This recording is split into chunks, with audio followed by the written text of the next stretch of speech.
The Tuesday, October 5th meeting of the Justice Committee to order. And do I need to take a roll call? Or do you already have that? We have the attendance sheet here. You can just note the two that are absent. All right, Chuck Erickson is missing, George Wendt is missing, and Susan Schaefer is going to be late, correct? We do have a quorum. Approval of minutes. Do I have a motion to accept September 7th, the regular meeting? By Chung and second by Beer. All, forgot the word. All in favor? Oh yeah, any discussion? All in favor? Any opposed? Motion carries. We'll get better. Any appearance by members of the public? No, Vice Chairman Martin. Thank you. Departmental matters. I've been advised that I can take A, B, C, and D, which is Kathy Yoder, Don Knapp, Don Everett, and Ron Lewis, since they have nothing to present. If I have a motion to take all those at once. What? There's no action. There's no action, just if they just have reports. I don't know if that's the way you're handling this. Okay. What's the committee think? Can we do all four at once? Motion? Motion by Beer, second by Chung. Are there any questions for any of the members? Because I believe they're all here and they're willing to come up and talk if you have any questions for their monthly reports. Seeing none, we're ready to vote. All in favor? Any opposed? Motion carries. And we go to E. Mike Donovan, front and center, sir.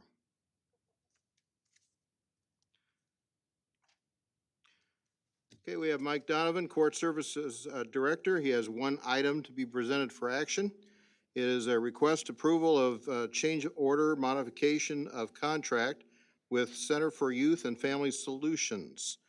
Mr. Donovan, is there anything you wish to mention about this first before, or should I take a motion? Motion first. Motion by Chung, second by, can't see. Webb. Mr. Donovan, you're on. This is a change order of a contract that we have for the CAC grant, the Comprehensive Assessment Act grant that we have.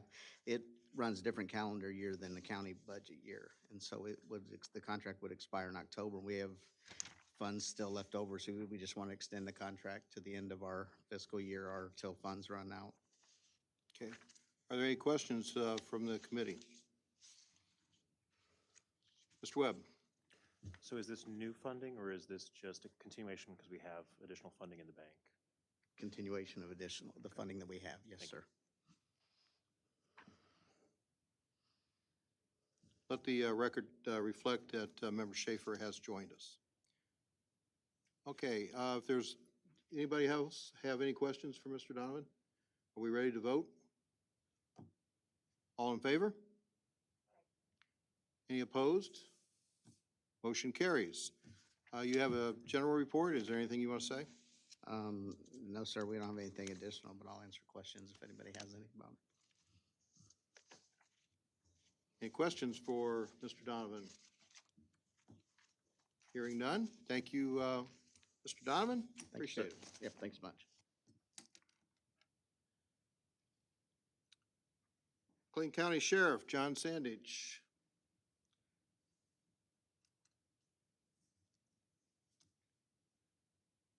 All right, the sheriff has one item to be presented for action.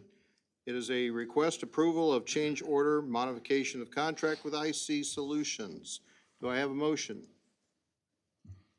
Motion by Schaefer, second by Webb. Sheriff, what would you like to say? This is adding tablets for inmate use. On these tablets, they're able to send and receive messages from loved ones. Their mail will come via this, and also they have the ability for educational learning and also streaming movies, music, things like that. Are there any questions for the sheriff? Member Chung? Yes, thank you, Mr. Chairman. And thank you, Sheriff Sandage. I guess my question is, at least I've been told that is this, how am I trying to say this?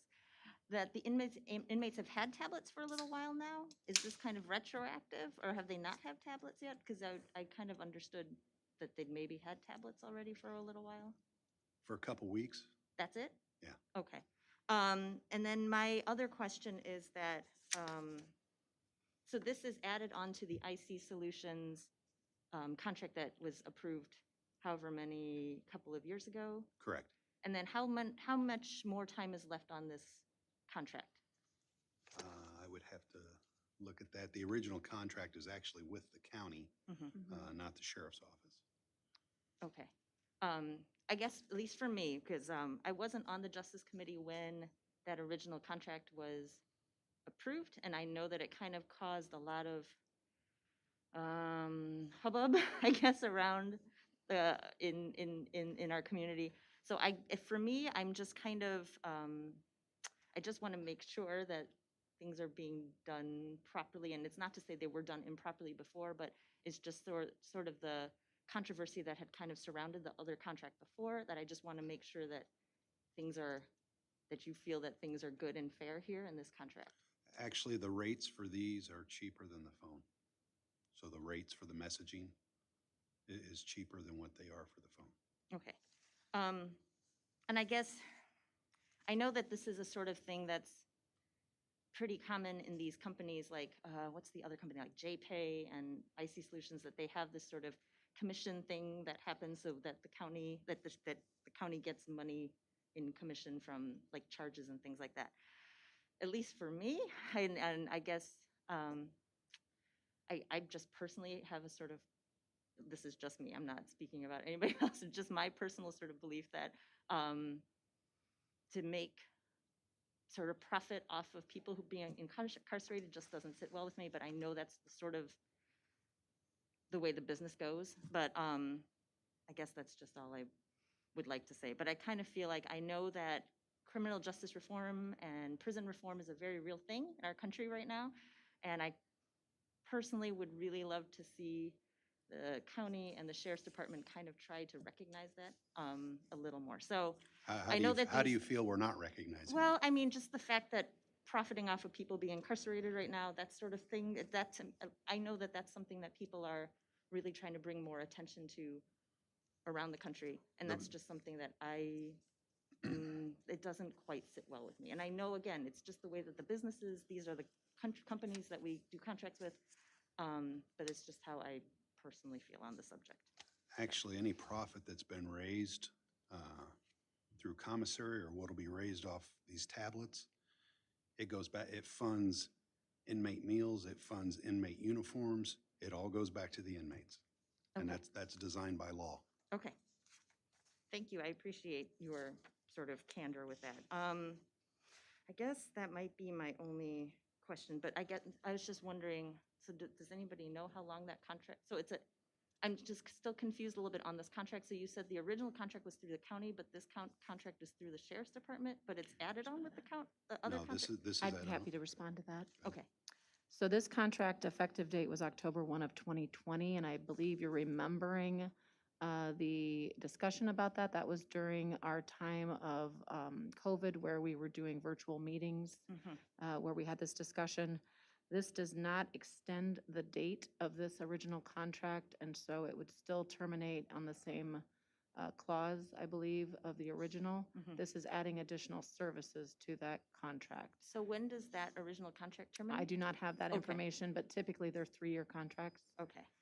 So my guess would be it would be 3 years, but I do not have that contract in front of me to confirm that. I just wanted to let you know that this was not attempting to extend those dates. It was just to add additional services for the inmates. Okay, thank you so much. And this is the original contract. When he said that that is maintained through the county, all contracts that come through for any of the departments that administration has intersect with, we keep the original contracts in our department. Okay, thank you so much. Thank you for the clarification. And I'll add also as I said, any profit that we use, that's taken a tremendous liability off the taxpayers off the last few years, because instead of the county paying for those inmates' needs, we're supplementing this, so. Okay, thank you. Are there any other questions? Mr. Webb? Thank you. I just had two, one's a request and one's a question. If we could have access to that contract for many of the newer members, that'd be great for administration to provide that. Just for the newest members to this, I'm new to this committee specifically, so that contract, if you guys have access to it, so we can see when it's to be renewed, when to be replaced, that would be very appreciative. So I missed the first part of Sorry. that, excuse me, with the seating of our chairman. So That's okay? you were asking, you'd like to see a copy of the original, is that the request? Yes, please. I could provide that to you via email. Thank you very much. Appreciate it. I think other members would also appreciate that as well, just kind of as we continue to look at this one. And my second aspect is I noticed in here there are 2 bullet points. The first one for the tablets and for the email, which discloses in Exhibit C the cost per email for the tablet entertainment, cost per usage of minute. And then it also includes in that second bullet point off-site mail scanning. Is it possible to do inmates only have the ability to get their mail scanned through this tablet system then, or is there also the free option of getting their mail through a non-scanned platform? Just want to make sure that This will be the only option, and that takes a tremendous load of work off our staff, because they have to open the mail, make sure there's nothing illegal in it. So this will take care of that. Also, there's been increasing incidents, not necessarily in our facility, where paper is soaked in chemicals, drugs, and it's causing problems with the inmates. So this alleviates that potential issue. Gotcha. Okay. Thank you for that clarification. Any other questions for the sheriff? Seeing none, we haven't voted on this yet, have we? No. Are we ready to vote? All in favor? Any opposed? Okay, motion carries. Sheriff, you have your monthly statistical report. Is there anything you wish to add or talk about? No, currently we have approximately 21 inmates that should be in Illinois Department of Corrections that we have. We are taking 11 of those on Thursday. We're scheduled, so we'll be down to roughly 10. And then there's no set schedule when we're allowed to take them, so how long we'll have that 10, we don't know. Okay. Any questions? Member Chung. Thank you very much, Mr. Chairman. And Sheriff Sandage, I guess, you know, we've been talking about how the Department of Corrections has been having to take these inmates for a while now. So I guess if you could just give me a sort of, I guess, update is like, now we're down to 10 from what was the high water mark, the number? Oh, we were close to 50 Okay. at one time, yeah. And also I'm wondering, because I ask this almost every month, is that I'm just wondering what the status is of sort of what you're doing with the inmates, if they're allowed to, like, I guess the restrictions and any sort of lockdowns, if anything sort of changed in the past month or so since we've talked. No, it's same as it has been, and we have 0 inmate COVID cases. Okay. Thank you so much. Okay, any other questions? Thank you, Sheriff. Thank you. Appreciate it. All right, let the record show that Chairman Erickson has arrived and he's about to take over control. I will agree he arrived. Control might be a whole nother issue, but 4G. All right, the next item on the agenda is item 4G, Molly Evans, Children Advocacy Center. I do not see her. Okay. So I can present these if you'd like. Okay, the first item on the agenda is item 4G1A. Request approval of an amendment to the grant agreement between Illinois Association of Court-Appointed Special Advocates in Casa of Mclean County. And can I have a motion? Motion by Member Martin, a second by Member Chung. County Administrator. Thank you, Chairman Erickson. As noted in your memo on page 39, this is an amendment to an existing grant. It has been recently extended to the end of this fiscal year to include supplemental funds for coronavirus emergency supplemental fund. And so this would provide funding for a contracted educational liaison for the county, for this department. Any questions? All right, seeing none, guess we'll go ahead and take a vote, right? All right, all those in favor, please signify by saying aye. Aye. Any opposed? All right. Next item on the agenda is item 4G1B, request approval of agreement for CASA Educational Liaison. And can I have a motion? Motion by Member Webb, a second by Member Beer. Any discussion, questions? County Administrator? So this would follow in turn to that motion you just voted on. This would be the contract with Catherine Gillespie, who would be the educational liaison for that program.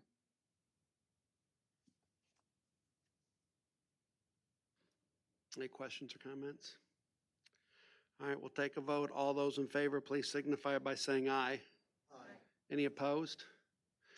All right, next item on the agenda is item 4G1C, request approval of a grant agreement between the Children's Advocacy Center of Illinois and Children's Advocacy Center of Mclean County. And can I have a motion? Motion by Member Schaefer, second by Member Chung. Any comments or questions? County Administrator? So this request is to approve a grant agreement between CAC of Illinois and CAC of Mclean County. This is a continuation grant, so you have seen this grant before you before, and it would run until June 30th of 2022. It expired on October 1st of 21, but this was the first opportunity to get these grant agreements from the state before you. And this provides funding for salary and fringe for 4 of their CAC employees. I would also like to note that we did receive information from Molly Evans, and she will be here in 5 minutes.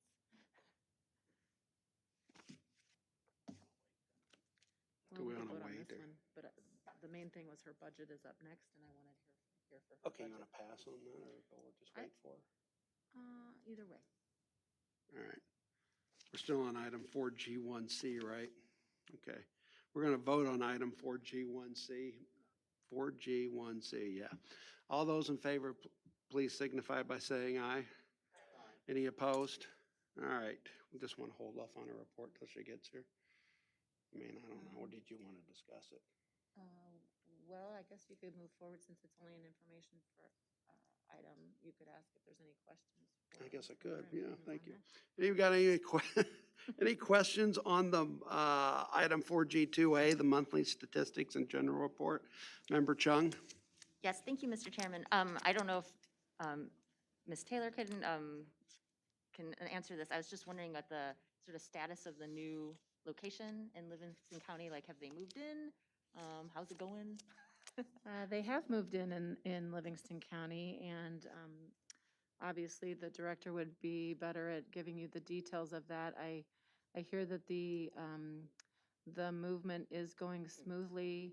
They've received a lot of support from their state's attorney in Livingston County, as well as the board in Livingston County to move to that new location. I do know that there was some renovations, including painting, and moving of furniture that was being worked out. And when Molly arrives, I'm sure you can give you more details. But as far as I know, it's been a great experience, and they're very excited to have that new location. Any other questions? All right, seeing none, what do you want to do on the next part then? This is for waiting. for her today. She's going first on the budget, so I could start my presentation. One of the questions that I had for you is, do you want to take one motion for A which is her program as a whole, and then discuss it separately? Or, I was gonna ask you that same question. Do you want me to break it down by A1 is one, A1 is two, or just do it all as one? do it one? Do it all as one. All right, Do it all all as right. one. All right, so I'll go ahead. Member Schaefer? If I may, yesterday at Health Committee, with those, we lumped them all together when it made sense, Mhm. so. And it seemed to work out very well. So that being said, I'll start. Thank you for the floor. So H1A is request approval of fiscal year '22 recommended budget for Children's Advocacy Center, and that would include 3 funds. A1 is Child Advocacy Program 0021. A2 is the Casa Program, which is 0097. And A3 is the Multi-County Services Program, numbered 101. And I do have a brief PowerPoint for you.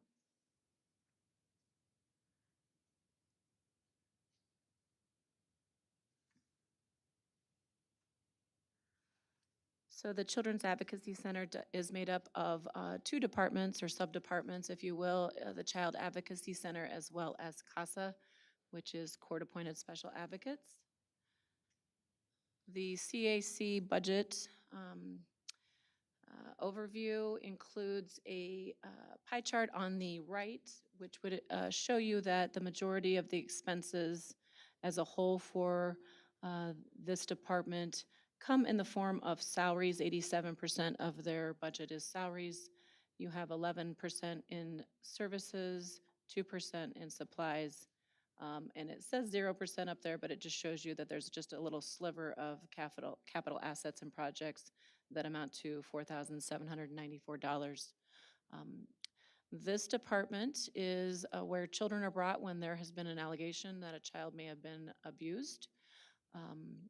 The CASA program trains community volunteers to advocate for Mclean County and those children who have undergone abuse or neglect and may have been removed from their biological family. So you can read more about that on their website, but that gives you an overview of what we're reviewing in these budgets. I am a big fan of this department member, Jacques, and so I always like to include a picture of Jacques. And I am thankful that Molly Evans has arrived so she can come take center stage as we go through. Right up here front. So the first budget, 0129 for CAC, there's been a $10,000 reduction, 22% reduction in the court fees. That was not due to any action by the CAC. That was in relationship to what we're seeing trending through the CTAA, the Criminal and Traffic Assessment Act changes, as well as could be a little bit of an effect from coronavirus. The VOCA grant, the Violent Crime Victim Assistance Grant, and the DCFS grant remained at the 2021 levels. There was a transfer in this fund, $20,000 transfer from the general fund as a result of the CTAA to offset those expenses. Office supplies had a 25% increase. That it was in relation to their facility dog jock. Schooling and conferences increased by $2,000. The majority of this expense is covered by grants. You have a software license agreement that has increased. That included the multi-factor authentication, Office 365, and Zoom expenses. Those are all new expenses for the budget this year in this fund. And you can see the others listed. Our electric, water, and gas expenses have increased, and they have an increase for some new office equipment, and printed forms decreased. For the next fund, which is 6297, that's the CASA program. The VOCA grant with CASA increased 14%. The DCFS grant increased 4%. The revenue received from the Child Protection Network increased 25%. We saw a 25% increase in the expense for postage. This is a historical trend, so we had adapted that. And then schooling and conferences increased 58%. This allows for staff to attend the National CASA and Illinois CASA conferences, and a portion of that is grant funded. For the multi-county CAC, that includes DeWitt County and Livingston County. Those court fees both decreased 20%, similar to what we see in the trend for Mclean County.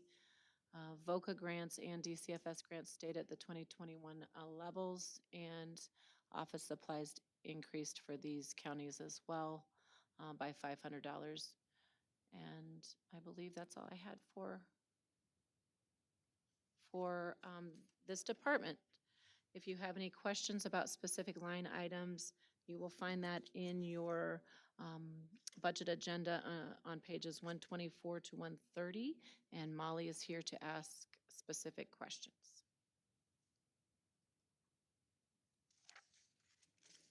Do we have any questions?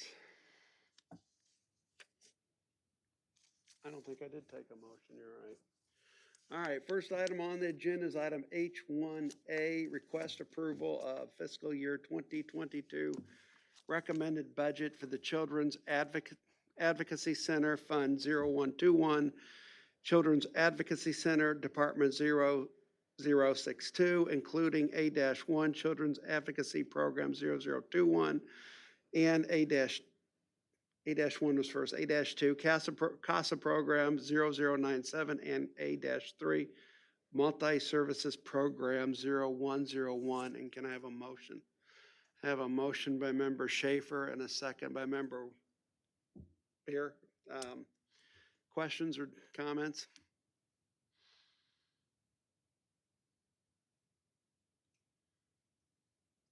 Any questions? Anything you'd like to add, Molly? No, just that I apologize for being late, and I'm happy to answer any questions that you might have surrounding the action items too, so I apologize. Any questions? And I'm not seeing any. All right, take a vote then. All right. All right, we're voting on item H1. Wow, I can't even speak today. All right. For H1A, all those in favor, please signify by saying aye. Aye. Any opposed? All right. We're going to do B1 and B2, B3, B4 all together. I can. All the Okay, way- let's all do the them way- all at once unless somebody wants to separate them out So here. that would go through B6 if we want to be consistent for all of the circuit Is clerks. there a way I can read that without reading each one, or how do you want me to? I'm just asking. I mean, is there? I think you should probably, for the record, Read read 'em? all three, or All all right. 6, excuse me. All right, so everybody get some coffee here and we'll go through this. First item on the agenda is item 4HB, request approval of fiscal year 20. I'm sorry, Ms. Evans, thank you. Thank you. First item on the agenda is item 4HB, request approval of fiscal year 2022 recommended budget for the Circuit Clerk Department 0015, including B-1, General Fund 0001, Circuit Clerk Department 0015, Administrative Services Program 0011, Criminal Cases Program 0012, and Civil Cases Program 0013, and B-2, Circuit Clerk Operation and Administration Fund 0138, Circuit Clerk Department 0015, Administrative Services Program 0011, B-3, Circuit Clerk Automation Fund 0140, Circuit Clerk Department 0015, Automation Program 0014, B-4, Court Document Storage Fund 0142, Circuit Clerk Department 0015, Administrative Services Program 0011, B-5, Child Support Collection Fund 0143, Circuit Clerk Department 0015, Civil Cases Program 0013, and B6, IDPA, IV-D, Project Fund 0156, Circuit Clerk Department 0015, and Civil Cases Program 0013. And can I have a motion? Thank you. I have a motion by Member Chung, second by Member Beer. All right, County Administrator. Thank you, Circuit Chairman Clerk. Erickson. So we have joined with us tonight the Circuit Clerk, Don Everhart, and I will give a brief PowerPoint, and then he can elaborate on the intricacies should he need to. So the Circuit Clerk has Excuse me. a big task within the judicial arm of the, well, they're the administrative arm of the Circuit Court, excuse me. The duties of the Circuit Clerk are set forth by statute. I will not read that whole paragraph to you, but I do want to. Don, do you need him to move over? Do you mind moving over just a little bit so Member Schaefer can read the screen if you could, please, to help? Is that what you were waving at me for? Okay, thank you. So they're the official keeper of all the records for judicial matters brought before the Circuit Court of Mclean County. The mission of the Office of the Clerk of the Circuit Court of Mclean County is to serve the citizens of Mclean County and the participants in the judicial system in a timely, efficient, and ethical manner. And as you can see on the screen, the majority of their budget comes from salaries. 96% of their budget is salaries. They have a small percentage for supplies that are 4% of their total, and then services and capital assets and projects are a very small portion.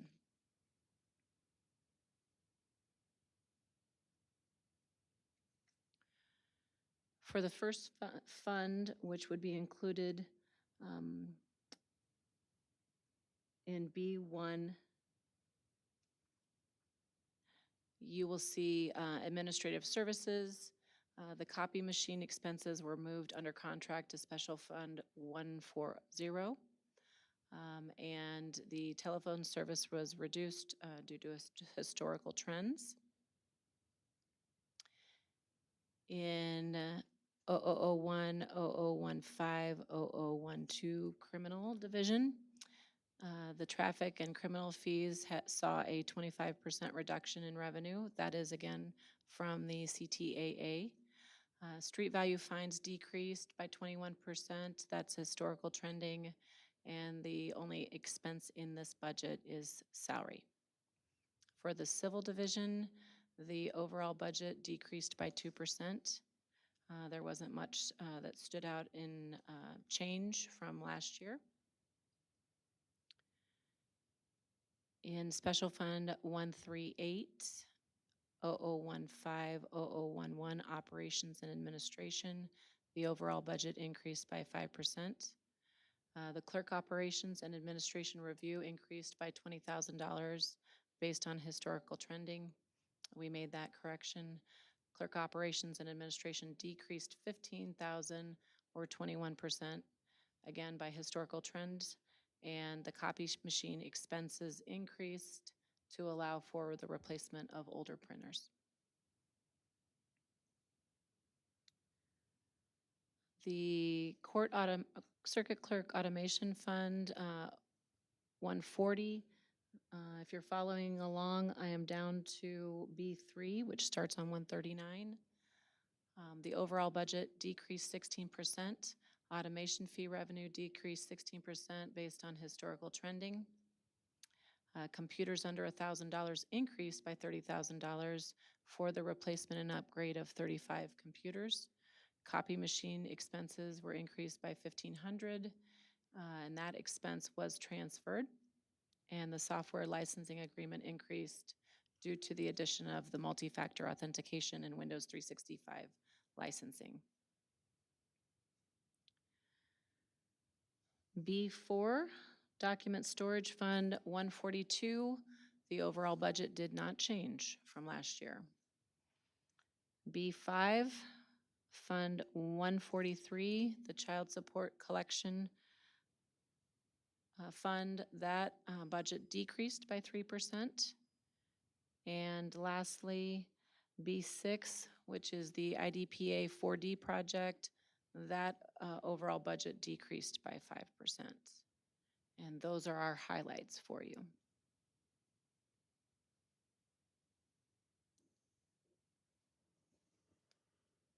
All right, do any members have any questions? Member Schaefer? On the CTAA, since that was temporary, or, well, not temporary, it was put into place, it was supposed to sunset after like 18 months, and did that sunset, and did that, but then I also read something about that it actually is going to sunset in legislation that just got passed. Because I remember it being very hard to budget and predict what our fees were gonna be, that, not just for your office, but for other offices too. So, can you update me on that, if that's gonna continue to make an impact on our budgets? The legislators have extended that date. And there is a task force that's going to be doing additional studies on this. I don't know what the time frame is, I don't remember. But I know it's been extended through at least January 1st, 2023.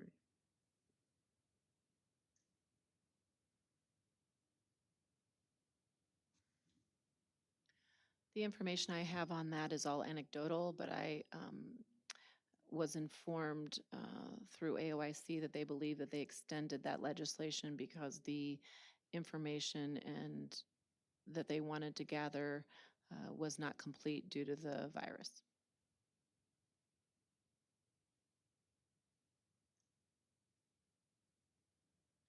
Don, I should have asked, was there anything you wanted to add or anything you wanted to say about that? Anything, the budget or anything here, these items? Okay. All right. Anybody have any questions, any comments? Member Webb? I'm just looking through full-time equivalencies. Are there any major changes between last year's budget and then this upcoming budget in terms of number of FTEs for staff?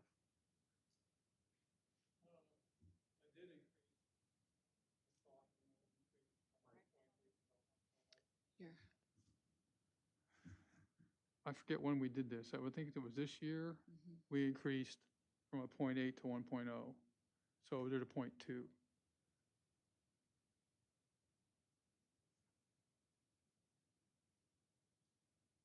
And that was primarily because of expungements.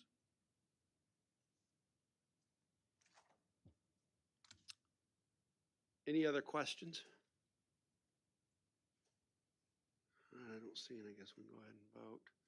We are voting on item, get my numbers here right, 4HB. So B1 through B6. All right, all those in favor, please signify by saying aye. Aye. Any opposed? All right, thank you. The next item on the agenda is item, I get the numbers right, 4H1C, request approval of fiscal year 2022 recommended budget for the General Fund 001, Merit Board Department 0008, Administrative Services Program 0010. And can I have a motion? I have a motion by Member Martin, second by Member Chung. County Administrator, do you want to ask that? Thank you, Chairman Erickson. So the Sheriff's Board, I only have one slide for this fund. Just for your edification, the Sheriff's Merit Board is established under our county code, and we have implemented a merit system and hereby created the Mclean County Sheriff's Office Merit Commission, and it cites the statute there. The membership shall consist of 5 members appointed by the sheriff and the approval of a majority of the members of the county board. And in looking at this overall budget, it increased by less than 1%, so I would consider that a static budget. Sheriff Sandage, did you want to add anything or say anything? The Merit Commission's purpose, they do our testing. Once applicants get through their testing process, then a certified list is given to me to hire from. Does any member have any questions? All right, seeing one, we will be voting on item 4H1C. All those in favor, please signify by saying aye. Any opposed? All right. Next item on the agenda is 4H1D. Request approval of fiscal year 2022 recommended budget for the Sheriff Department 0021, including D-1, General Fund 001, Law Enforcement Operation Program 0027, Criminal Investigations Program 0028, Administrative Services Program 0029, Jail Operations Program 0031, Fleet Management Program 0033, Court Security 0035, and EMA Operations Program 0052. And for H1D D-2, Court Security Fund 0141 and Court Security Program 0035. And can I have a motion to approve? I have a motion by member Schaefer, second by member Martin, County Administrator. Thank you. The Sheriff's Department is dedicated to the highest traditions of excellence in the practice and delivery of law enforcement and corrections. The County Sheriff's Department is enriched and takes pride in the purpose, values, and sense of community, personal loyalty, and leadership that they provide. Their budget is 91% salaries. Their supply line is 3%, and their services line is 6% of their overall budget. For Law Enforcement Fund 0001, 0029, 0027, the significant increases were in overtime and holiday pay to reflect historical trends that had been previously under budgeted. The clothing and employee line increased by 41% to adjust to rising costs for uniforms and equipment. In the next fund, the Criminal Investigations 0029, 0028, overtime pay decreased to adjust for those historical trends, and the investigation expenses increased by 57%. Investigations have become more frequent, and they're doing about 30 to 41 background investigations a year, if you look at last year's numbers. For 0001, 0029, 0029 administrative services, there was an increase in civil fees by 32% and county case fees by 18%. They are projecting to get back to the pre-COVID amounts in those lines. The non-major equipment increased for a rapid scan x-ray machine for the Law and Justice Lobby. Microfilming services decreased. They are now doing microfilming in-house. And so that line went to zero. The radio communications equipment maintenance increased 17% due to trends, but also rising cost in that equipment. And non-contractual service, we originally budgeted for the Lexapol software in this line, but I would like to especially note that we moved that to the ARP budget. And if you're wondering what Lexapol software is, it is software that updates the department with current statutes and new laws. It internally looks at their policies and helps with those reforms. As you know, we have had many criminal justice reforms in the last few years, and this will help to make sure that we are up to date in all of those policies and practices, and it also helps with training. Moving on to jail operations, which is Fund 0001, 0029, 0031. We have added corrections officers to this line, and we are hoping that that will offset costs for overtime, mandatory overtime, and you'll see that the next line also increased, the overtime pay line, but we are helping with, once we get the corrections officers trained and on the floor, that line can be decreased. Non-major equipment is showing a 53% increase. Those are mainly for new radios and tasers. Cleaning supplies increased slightly. Copy machine expenses increased, as you'll see across many of the departments. Schooling and conferences increased. They do have new counseling staff, and there will be additional training required for that. And the sheriff's reimbursement line for PTI training increased 59%. They are budgeting to train at least 15 officers, and now they are only receiving partial reimbursement from the state. Mobile Team 8 increased 41%. That was a historical pattern that we adjusted. The sheriff's fleet management, originally they had budgeted 5 squad cars in this line. We did move this expense to the county board fleet budget so that all of the fleet are included in one line budget. And for 0001, 0029, 0035 court security, this fund was previously budgeted in Fund 141, but with changes to CTAA, they did not provide for separate court security training as a special fund, and so their budget for court security was moved into the general fund.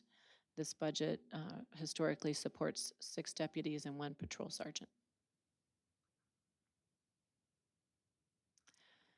Next is EMA Operations. That is also under the direction of the sheriff. And this budget is a 3% increase from 2021. The VOCI software and equipment that will be used in emergency management situations is included in the American Rescue Plan and will not be included in this budget. But as you can see, EMA, emergency management, they have almost 75%. Oh, no, my bifocals are adjusting slowly. 69%, excuse me, for salaries, 8% for supplies, and 22% for services. The 1% up there would be for capital assets or equipment. And lastly, in your D2, the Court Security Fund 141, this is zeroed out now. As noted in the previous slide, court security is now budgeted under the general fund. And that's the end of my presentation for this department. Sheriff Sandage, is there anything you'd like to add to that? Any questions or comments? Member Martin? I just have a couple questions, just for general information for me. PTI, well, first of all, how many people are you expected to hire in the next year under this budget? Patrol. Oh.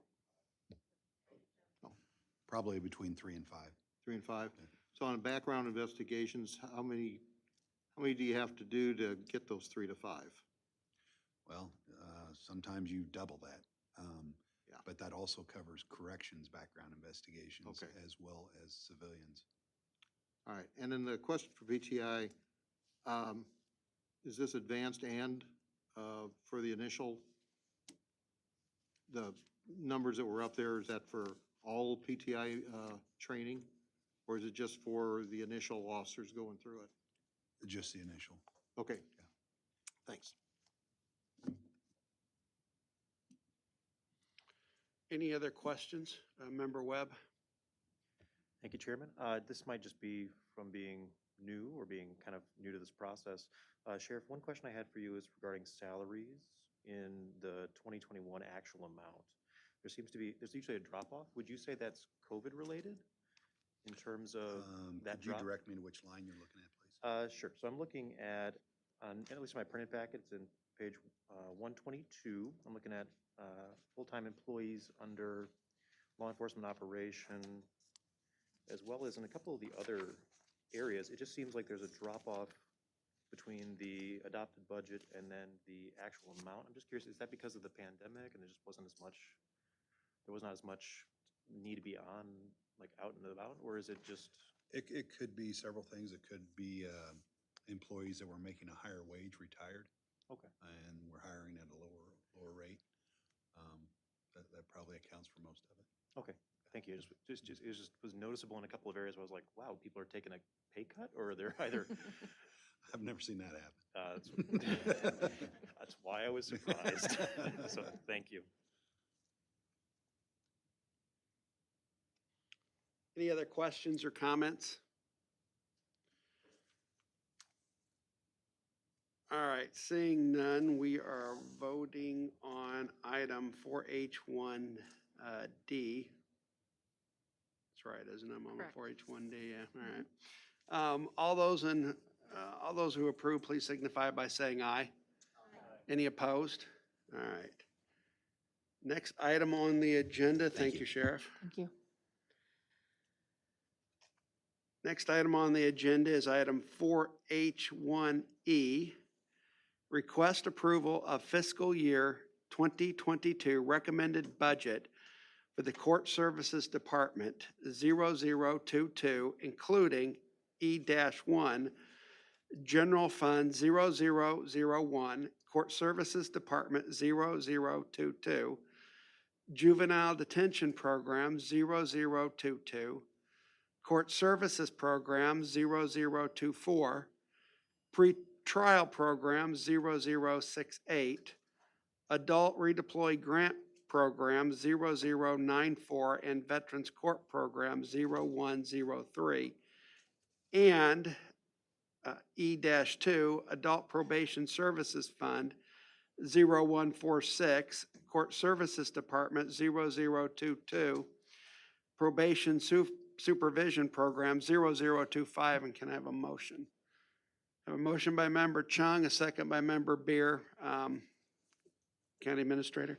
Thank you again, Chairman Erickson.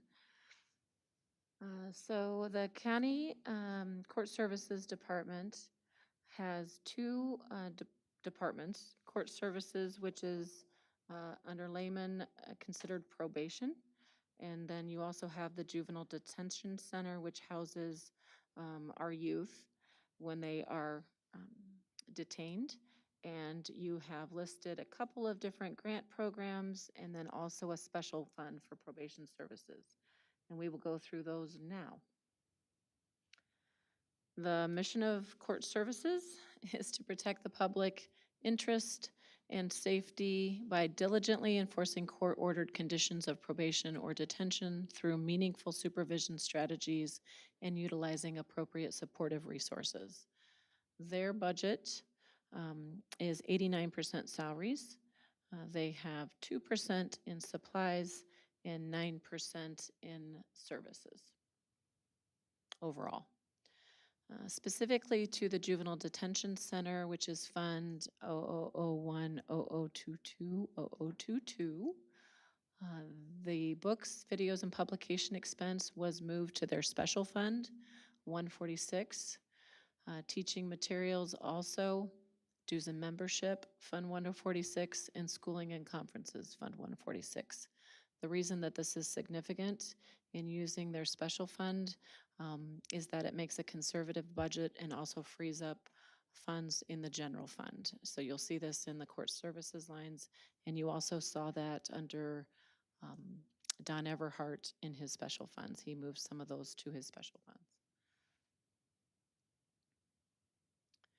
Court Services Fund 2224, the contract services line, which is includes a grant from the health department, includes money for the drug court program, as well as other mental health services provided through court services, and you have them listed there on the screen. Significant for this fund, you also have the dues and memberships expense moved to Fund 146. Court Services pretrial department had minimal changes to that budget. And this slide will show you the grants that are included for court services. 94 is the adult redeploy grant. There were minimal changes to this budget. The funds were received from state grant through ICEJA, and the books, videos, and publication expenses. It states here that they were moved to Fund 146, but that is an error. These are grant funds. And so that would be, should be remaining in the books and publications line. The next down, the Veterans Court, there were minimal changes to this budget as well. There was a decrease in the expense for the full-time employee, and that was due to turnover, and it brought in a new employee at a lower rate. And lastly, you have their special fund 146-0022-0025. The department operations fee decreased by 50%, and the victim impact panel fees and youth intoxicated driver program both decreased. They will not be holding those panels in fiscal year 22. The food expense increased 64%. That is for groups for the youth and adults that are in the programs. Books and publications increased 92%. Contract services increased. We talked about the CYFS contract. CYFS stands for Children's, Youth, and Family Solutions, and RNR stands for Risk, Need, and Responsivity. That is a program that is supported for the youth that are on probation. CAMS, I can't remember what CAMS stands for, but it is a vendor that they contract with for electronic monitoring. Mike, do you remember what CAMS stands for?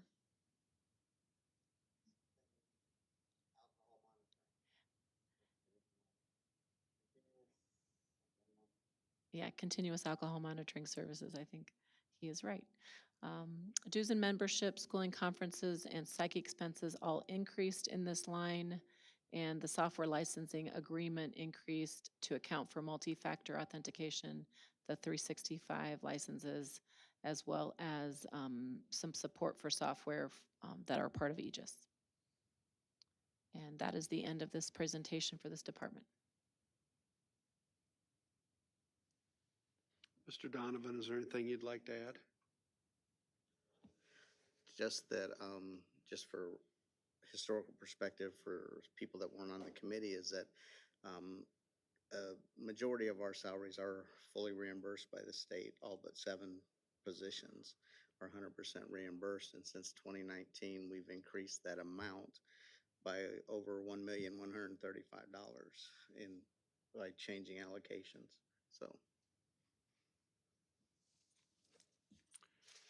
I do appreciate historical analysis. It helps me out. So I don't know if it helps anybody else, but it's helpful to me. Thank you. Sure. Any questions or comments? All right, seeing none, we are voting on item 4H1E. All those in favor, please signify by saying aye. Aye. Any opposed? All right. Thank you, Mr. Donovan. Thank you. Next item is item 4H1F, request approval of fiscal year 2022 recommended budget for the General Fund 0001, Public Defender Department 0021, Public Defender Services Program 0023, and can I have a motion? Motion by Member Chung, second by Member Martin, County Administrator. Thank you, Chairman. And welcome, Public Defender's Office. Thank you.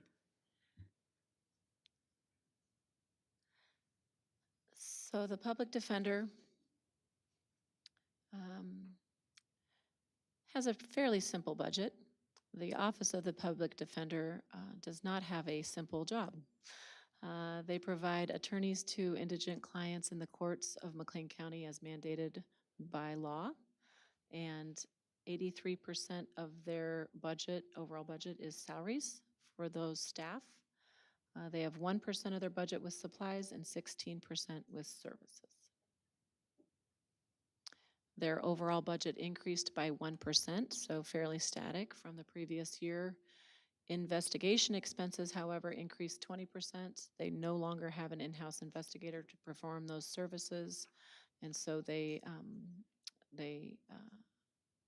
have to have that done as part of their budget. The subpoena expense decreased by 69% due to historical trends and a review of that data. And the witness expense decreased by 53%. Non-contractual services increased by 25%. That would include possible transcription services needed to assist attorneys with cases. And travel expenses decreased by 65%. This is to offset the increase in investigation. That is the end.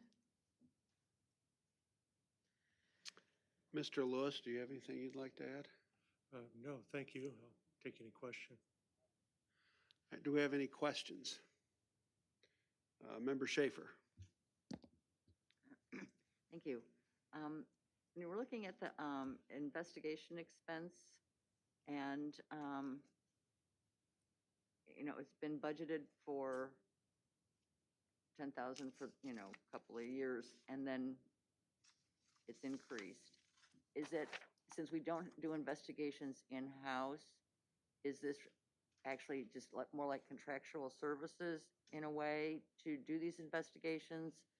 Or I guess what's the logic there on not doing them in-house anymore, other than possibly salary? We don't have it done in-house anymore. There may have been a fluctuation with the number of times we had to send someone out for investigation, which we do by contracting. Some of the adjustments that we've made also for some of the items like transcribing this justice text thing the county board voted on several months ago was to allow us to essentially cut back on some of that if we could transcribe some videos and get the information from them, as opposed to paying somebody to sit in front of a screen for 3 hours to get 1 hour of information. We're trying to work with things like that. So there are some fluctuations. The exact variable I may not be able to nail down for you. I would also like to point out that to address your initial question, Member Schaefer, the investigation expense went up by 20%, but that was only $2,000. And so with those fluctuations, that is a much more economical way to get that work completed as to having an in-house investigator.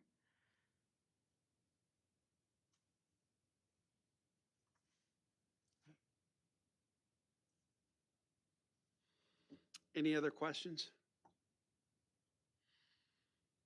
All right. Seeing none, we are voting on item 4H1F. All those in favor, please signify by saying aye.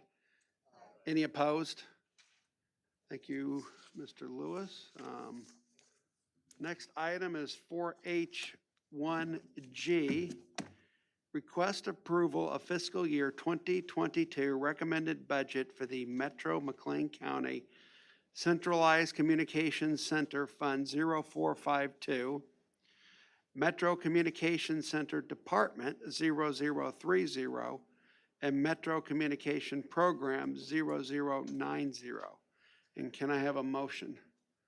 Motion by Member Chung, second by Member Martin, County Administrator.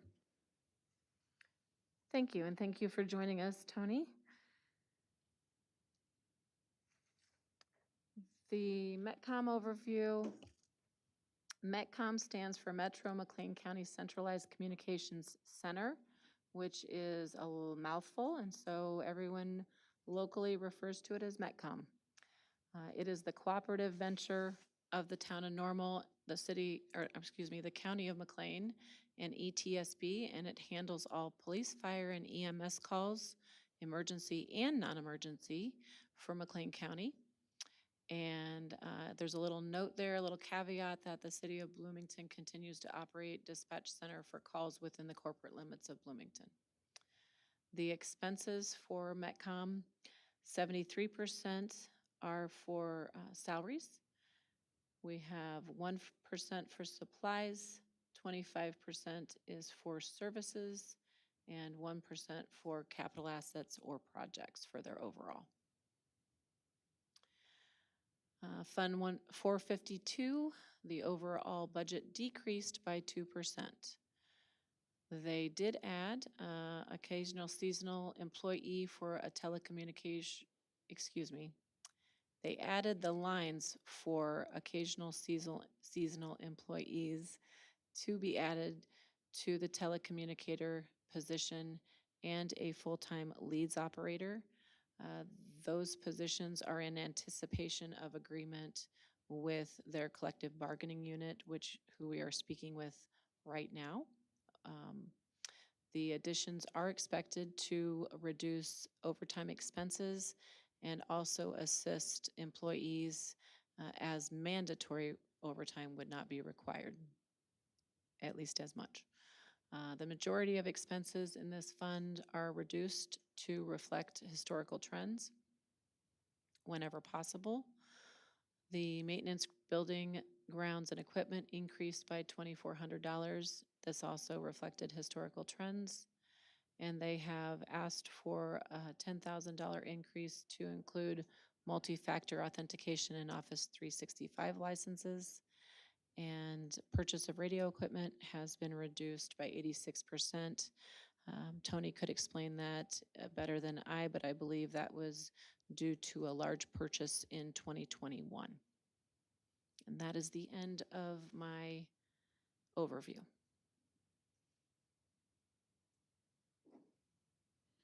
Do you have anything you'd like to add? Just every year, I just like to make a point of interest that this budget was approved by the Metcom Operational Board at their last meeting. Thank you. Do any members have any questions? Member Martin? All right, thank you, Chairman. I'm asking because I have no idea. Is the agreement with Bloomington a dead issue as far as them wanting to come into Metcom, or is that still sitting out there someplace? We are essentially just waiting for the city of Bloomington to make a formal request to rejoin. What the actual status of that is, I do not know. I know that we are making preparations in terms of building space. We're looking at a feasibility study to see if we can expand the current building, if that does happen, if they do make that request. But I have no other knowledge of any talks going with that. And if they choose to join, I assume that they would be paying for all of their dispatchers to come, for their part of the dispatch service, or that's going to be something that just needs to be agreed on down the road? We, when they were a part of Metcom originally, we had a formula that was utilized, and they would pay their share of the overall, just as the county and Normal and the ETSB does now. We would just add that extra agency to the mix. Member Schaefer? I guess it would go under schooling and conferences, but have you made any, does this budget reflect any potential changes with the 988 stuff that's coming up that's supposed to be in next year? And I know there's been discussions and stuff like that, but budgetarily, will that have any impact on Metcom? no direct impact. We'll just include that in any public education events that we attend, since it's not primarily, a dispatching or a 911 issue. It's just kind of be of a point of interest when we're out in the public.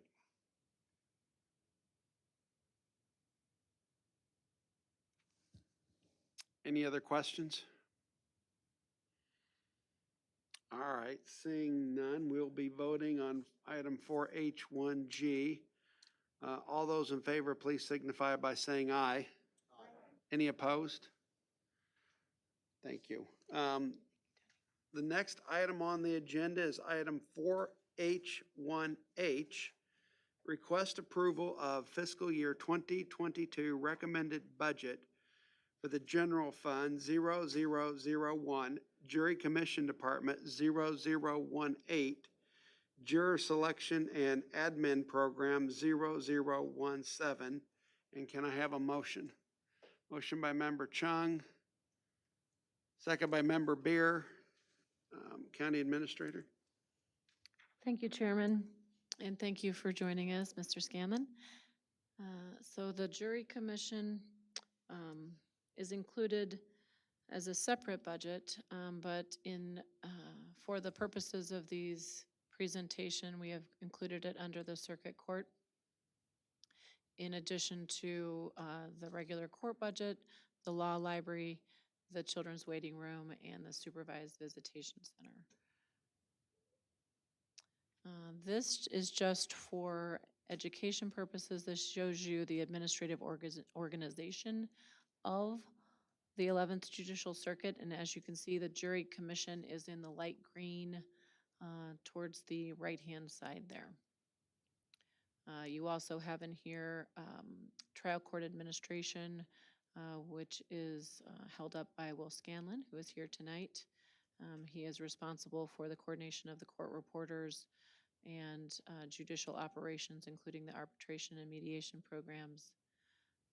As you can see, in this budget, you will not see the public defender or specialty courts or court services. We've already covered those previously, but we will include Jury Commission as is before you right now for a motion.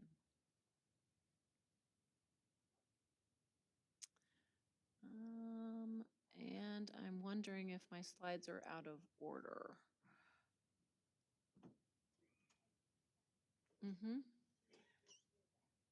It's after all of this.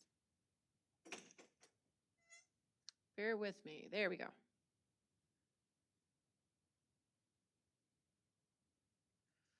There we have it. So Jury Commission Fund 0001, 0018, 0017. The overall budget remains the same as 2021. Letterhead and printed forms increased by 84%. They were budgeting for an increase in the number of summons issued and changes to those summons. And contract services, dues and memberships, and software licensing agreement lines decreased 100% based on historical trends. And that is the only slide for that commission.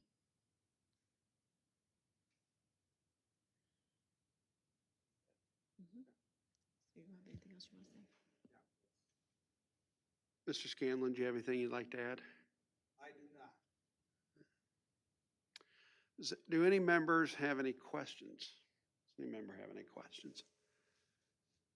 All right, seeing none, we'll be voting on item 4H1H. All those in favor, please signify by saying aye. Aye. Any opposed? All right, thank you.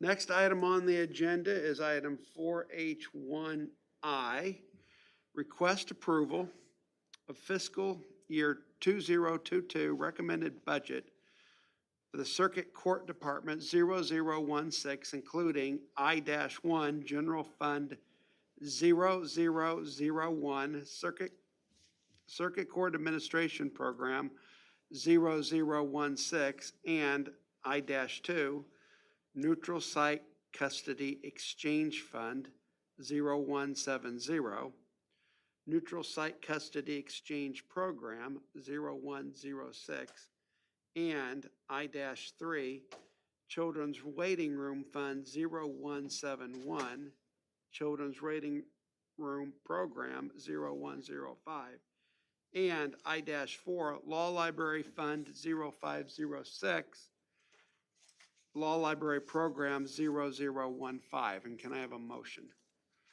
A motion by member Webb, second by member Schaefer, County Administrator. Thank you, Chairman Erickson. So back to the top of my display here. The Circuit Court Budget Overview.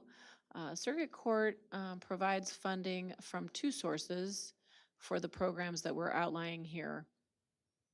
The first is state funds that are financed through the mandatory arbitration program, as well as salaries and benefits for judges and court reporters. And the second is from county revenues that you will have included in this budget tonight. Not to confuse the matter, but the third source for Circuit Court would be the salaries that Mike Donovan mentioned that are reimbursed from the state for all of the court services, probation, and detention officer positions. So in order to maintain a productive organization, the judges and their staff work closely with the county board as well as the county administrator's office in the areas of office automation, personnel management, and budgeting.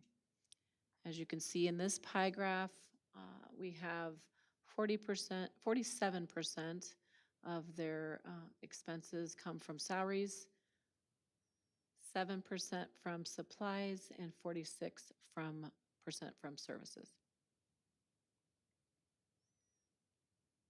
And I'm going the wrong way.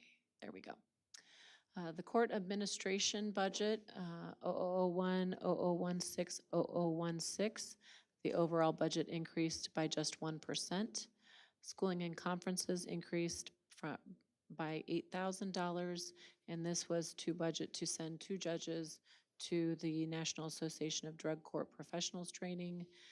That training is essential to remain certified through the state to have a program such as we do. And the second is to continue with staff Microsoft Office and professionalism training through Heartland Community College. The psychiatric expenses line decreased by $17,000 or 24%. Transcript expenses increased 30%. And purchasing of furnishings and office equipment, the department requested a large amount, $97,204, to replace office furniture and purchase projector screens for all courtrooms. We felt that it would be appropriate to move the furniture expenses in that request to the O&M budget for Department 41 for replacement as needed. And then we also budgeted for the projector screens in the American Rescue Plan budget. Capitalized asset request for this department was $74,500 for magnetic card door entry system. Right now they have the older model, which is the push button codes. And so this would be an upgrade similar to what you see on the back door for the administration's office. We also have a request for cameras in the restricted hallways. These would be on the floors for the judges, and video intercoms, as well as jury room storage closets along one wall. All of these capital asset requests were included in our American Rescue Plan budget.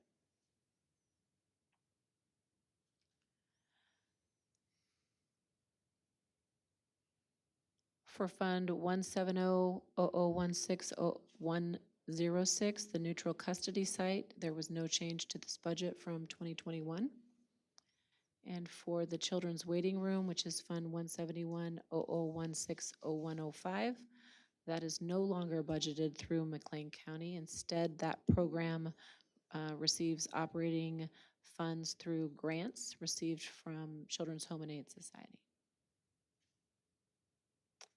And lastly, the Law Library Fund 506-0016-0015.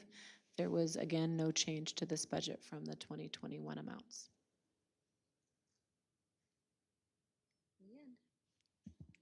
Do you have anything you'd like to add, Mr. Scanlon? None of the other departments mentioned it, but most of the other departments that appeared today, the sheriff, state's attorney, circuit clerk, public defender's office, and the court will be seeing a significant change when we move forward with a new case management system, or if we move forward with a case management system. That will be a significant change in both operations for all those offices and the capabilities for those offices.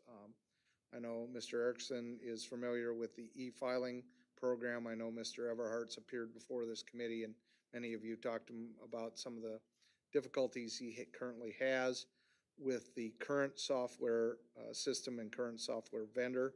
So while that change is going to be dramatic and traumatic on the staff, it's something that we're actually looking forward to getting behind us. We've been working on that project in various iterations since mid-2017. So as we move forward into 2022, Ms. Schaefer has borne much of the suffering of the committee work behind the scenes. But we have a tiny, tiny light at the end of the tunnel. And so we're looking forward to that. Also, from the circuit clerk's perspective, somewhat with the state's attorney, public defender, and the court's perspective, there are some significant changes moving forward with the administrative offices of Illinois courts, methodology for keeping track of cases.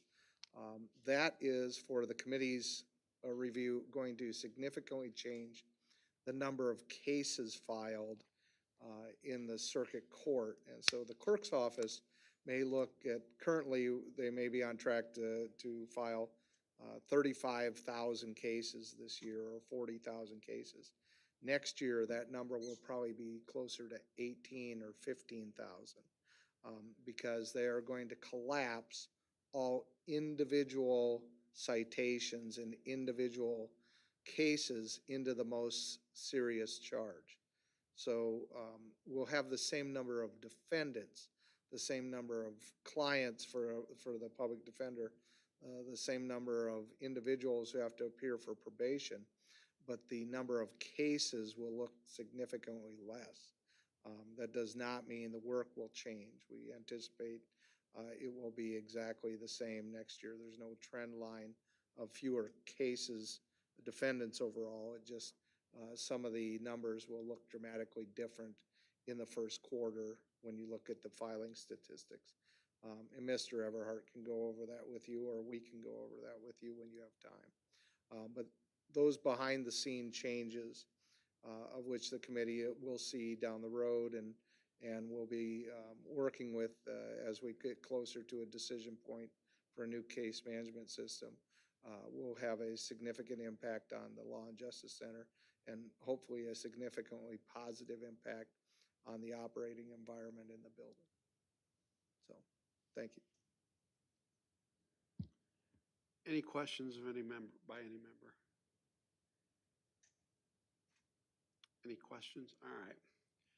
We are voting on item 4H1I. All those in favor, please signify by saying aye. Aye. Any opposed? All right, thank you, Mr. Scanlon. Thank you. Next item on the agenda is item 4H1J, request approval of fiscal year 2022 recommended budget for the General Fund 0001, Coroner Department 0031, Investigations and Inquest Program 0038. And can I have a motion? Motion by Member Chung, a second by Member Schaefer, County Administrator. Thank you, Chairman. We are pleased to have with us Dr. Kathy Yoder with us, our coroner. And I'm not sure if you can read all that fine print there. The primary responsibility of the coroner's office is to investigate all sudden and unexpected deaths that occur within the county. And then a secondary area of responsibility lies in the ability to provide Morgan autopsy services for all those counties who do not have a facility or pathologist of their own. We do provide services to several surrounding counties, and their mission is compassion, professionalism, public service, and fiscal responsibility to the citizens of McLean County, and they've identified those as their priorities and mission. Their overall expenses, 57% of their expenses are for salaries. They have 5% for supplies and 38% for services. The coroner did request an increase in the occasional seasonal line by only $7,500 and a decrease into the overtime line by $2,000. The increase in one should reflect a reduction in the other. Microfilming services budget includes the cost of 5 scanners for each computer. Old documents can be scanned and stored on a drive as well as an external hard drive. This is the same process the sheriff department is using to reduce the microfilming expense. For office equipment and furniture maintenance, we've asked for an increase for annual cleaning of 4 cameras and lenses, an x-ray machine, and microscopes. When Dr. Yoder gets to her chance to speak, she might have an update on that x-ray machine for us. To continue on, the maintenance of buildings, grounds, and equipment increase for battery replacements and board replacements. Autopsies were increased 7%. Dr. Denton's fees increased per autopsy, while that is still a bargain. And Dr. Patterson fills in when he's unavailable.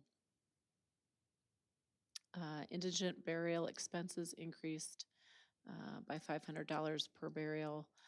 This was in part, or maybe fully, due to not having the ability to donate bodies to science due to restrictions that we are currently under. And I am sure that Dr. Yoder could expound on any other areas that she'd like to highlight. Dr. Yoder, would you like to add anything? So I've talked to Ms. Taylor about obtaining the batteries for the x-ray machine now that we're having issues with the x-ray machine. I do want you to realize that we did obtain an x-ray machine when it was Advocate Broman via a grant that I wrote for a cost saving of over $70,000 for an old machine. It's just we have to keep it up. Hopefully that will work with our x-ray issues. We have 2 x-ray machines, but the battery's going down on the one that we primarily use.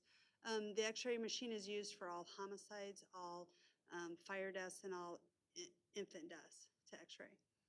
The decedents on that. So it's a much needed expense. Plus, we do 40 counties right now. We are doing Sangamons this week. So we're really, really busy again. So we do 40% of the state of Illinois. And so we don't want to take decedents to the hospital, of course, because of body substance isolation. And the indigent burial, because of the COVID restrictions, you can't, families sometimes don't have the funds, or they want to donate bodies to science for medical necessity. But any communicable diseases, the decedents cannot go to for medical research per the family's request. And some families just don't have the funds to bury properly. But they do get the ashes back, so the cremains back. So that is something that families really like, because even they're used for science, but they also get the family member back so they can have a proper burial if they would like later on. So that's really good, I think. So, any questions? Any questions? Member Schaefer. So in the autopsies line, that's Dr. Denton's and Dr. Patterson's No, well, theoretically, it's just Dr. Denton's. Historically, if you look at when Dan Brady was coroner up to when I'm coroner, we do a lot of autopsies. So McLean County did 1,000 autopsies last year. That's a historical record. I think the previous year, we probably only did 500. I would have to look at that, don't quote me on that. But we do a lot of autopsies. Dr. Denton, his salary is of the 950 only comes out of my budget for McLean County, not for the other 40 counties or 39 counties that we take care of. Those counties pay for their own autopsies. But that autopsy fees, not only does it pay for Dr. Denton, it pays for the assistant or the diter and the transcriptionist all come out of that budget. So an autopsy is like $1,125. So even though Dr. Denton's salary or fee is $950, but you have to remember if to get Dr. Denton extra help, it's projected in 5 years we're going to have to increase his salary in order to get help from another county. There's only 400 forensic pathologists nationwide, so there's not a lot of them. So to find good forensic pathologists such as Dr. Denton, who is an amazing asset to this community, we'll have to raise his salary someday. I was just going to ask about the discrepancy between the two, you know. Dr. Patterson has a contract with SIU. He's actually not an employee of Sangamon County. He's an employee of SIU. And so his salary is based different. So with Dr. Patterson's salary being $50 more, you have to realize it's hard to get him to come up here to actually give Dr. Denton a vacation.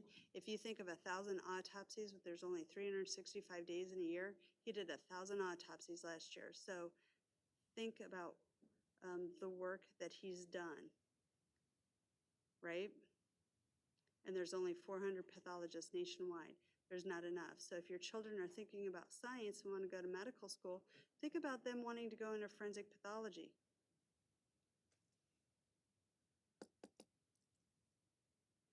Any other questions? All right, we are voting on item 4H1J. All those in favor, please signify by saying aye. Aye. Any opposed? All right, thank you. Thank you. Thank you. Next item on the agenda is item 4. Chairman Erickson, can I say one thing? Because we didn't ask any questions about from previous. So I wanted to talk about the suicide stats. There was something on Facebook. And so that, you know, who knows, Facebook person put it out there. I just want you to know when you look at probable cases that are open, when you look at my monthly and it said open cases, you have to realize that those are cases that are still open on our board that haven't been closed. It takes about 6 weeks to close a case, and you're waiting on toxicology, and you're also waiting on investigation from crime scene, from members of law enforcement, from fire departments, however it looks at. So I know someone on Facebook said there's been 4 suicides each month. That's not true. Those are still open cases. Does that make sense if you look at that? So they're looking at the reports we're getting and concluding information and putting it out there. Is that what you're saying? Correct. So when I have still open cases on the board that we still have open cases, every time I put that out, like last month's and this month, it says 4, right? So those can come in at the end of the month when we're getting the tallies ready for all of you for Justice Committee, or they can come in right at a certain time. So some of those cases may still be the ones that were open the last month before, because remember, it takes 6 weeks for toxicology. So there's not 4 new cases of suicide. Those are 4 still open cases of suicides. Although I will tell you there's a lot, but I do have the historical trends if you want to see of the last, the whole time I've ever been coroner, on how many suicides we've had each year since 2015 and each month, you know, for January, since 2015 till now, of suicide trends. If you look at 2015, 2016, we had 23, 24 suicides. Right now, we have 14 suicides that have been closed. We do have 4 suicides on our board, meaning that's 18, still trending less than we have in the previous years. I just wanted to clarify Facebook information. And if I may kind of go on that. Yes. That information will be in the mental health action plan update, so I've already got that from the coroner. Right, which I do get that out and disseminate that information, but anecdotal information or to extrapolate something without looking at a historical trend sometimes isn't as accurate as one can perceive. Although suicide's still really sad. Don't get me wrong, I'm not trying to lessen suicide whatsoever. I just want you to know that it's, what was put out on Facebook is not correct. Member Webb, I saw you raised. No. Any questions? Thank you, Dr. Yoder.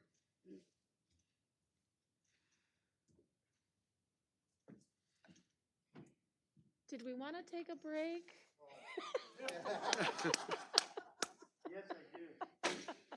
Well, I do want to say that I have got tons of sandwiches and cookies over here, and someone is eating them or taking them home. So please help yourself. Girl Scout cookies? No, these are other cookies. Oh, So, all right. Ms. Chung, if you want your daughters to get some little sandwich, please.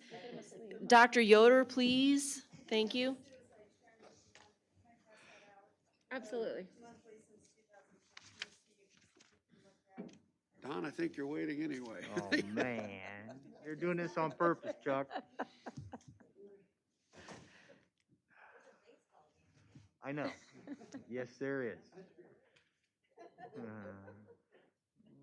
Well, depending on how that turns out, I may rather be here.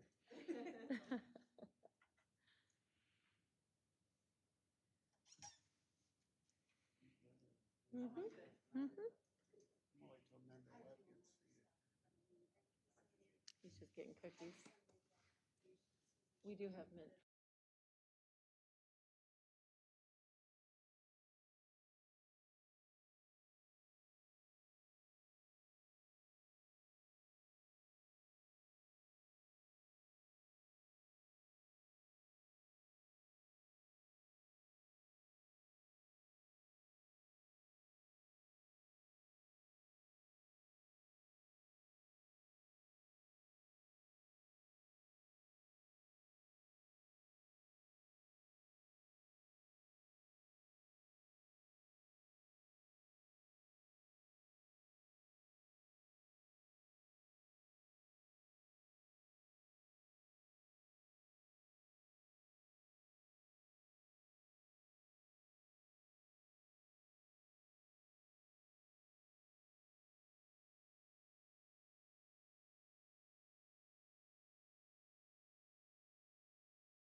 agreement.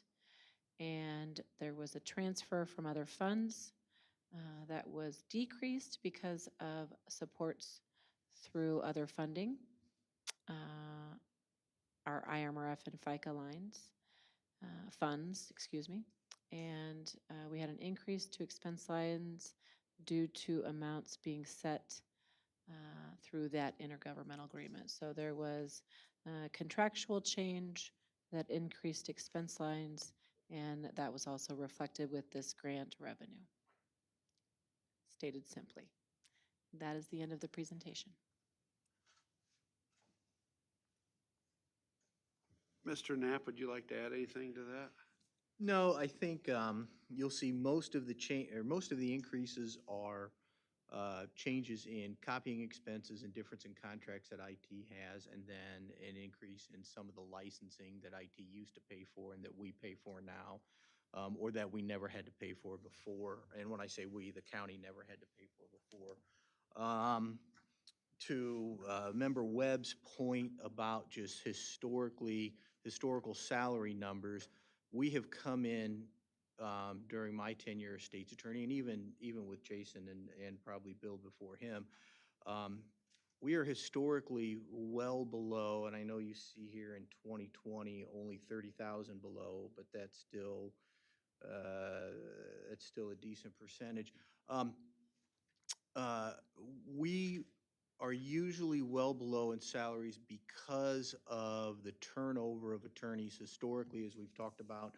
State's attorneys' offices experience 25% turnover in attorneys because you get some young attorneys in, they get some experience, and then everybody wants them, and they can go make more money elsewhere. And our office is not immune to that. We will run hot and cold where we'll go a year without having any, and then we're full staffed and we're at that budget number, and then we'll go a year where we will lose 2 or 3 people, and it takes us 3, 4, 5 months to fill that spot, and then we get below. So, I think we've talked ad nauseum. The bar passage rate in February was 42%, which severely limited our ability to replace attorneys. We are waiting on the July bar passage rate. We should know any day now. And quite honestly, we have 2 new attorneys that took it, and they know that if they didn't pass, they get terminated, and then we're out looking again. So when you see, at least for us, I don't know about John, but I suspect some of that is for him as well, the replacement of employees, leaving those spots vacant, whether you're doing it intentionally or unintentionally, really drives down some of those salary costs.